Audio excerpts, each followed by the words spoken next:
శోభన్ బాబు చిత్ర విశేషాలు. నిండు మనిషి. నటభూషణ శోభన్ బాబు తండ్రి కొడుకులుగా ద్విపాత్రాభినయం కావించిన 3వ కలర్ చిత్రం మరియు హీమ్యాన్ నటించిన 35వ కలర్ చిత్రం నిండు మనిషి జనవరి 26, 1978 నాడు విడుదలైనది.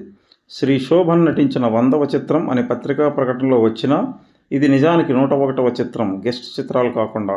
1972 సంవత్సరంలో విడుదలైన ధర్మేంద్ర నటించిన హిందీ చిత్రం సమాధి ఆధారంగా నిర్మించబడిన తెలుగు చిత్రం నిండు మనిషి.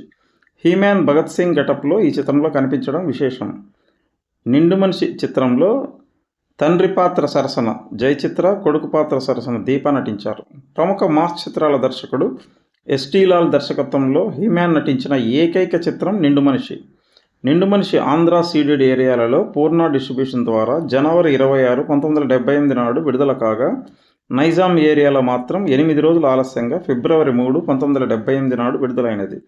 సికింద్రాబాద్ సైడ్ థియేటర్లలోకెల్లా అత్యంత ముఖ్యమైనది అయిన చిలకలగూడ శ్రీదేవి థియేటర్ ఫిబ్రవరి 3, 1978 నాడు నిండు మనిషి చిత్రంతో ప్రారంభమైనది.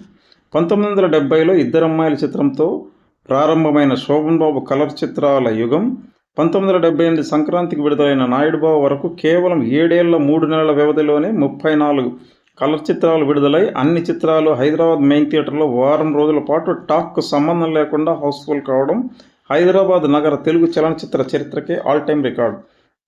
ఆ రికార్డును ఆపిన చిత్రం నిండు మనిషి. నిండు మనిషి చిత్రం హైదరాబాద్ సుదర్శన్ 70mm ఏసీలో 6 రోజులు హౌస్ఫుల్ అయి 7వ రోజు ఫుల్ కాలేదు. సుదర్శన్ 70mm ఏసీలో 36 రోజులు, నోబుల్లో 6 రోజులు, అప్సరాలో 7 రోజులు, శారదలో 7 రోజులు, విజయలక్ష్మి అమీర్పేటలో 7 రోజులు, మొత్తం 63 రోజులు హైదరాబాద్ నగరంలో నిండు మనిషి చిత్రం ప్రదర్శింపబడినది.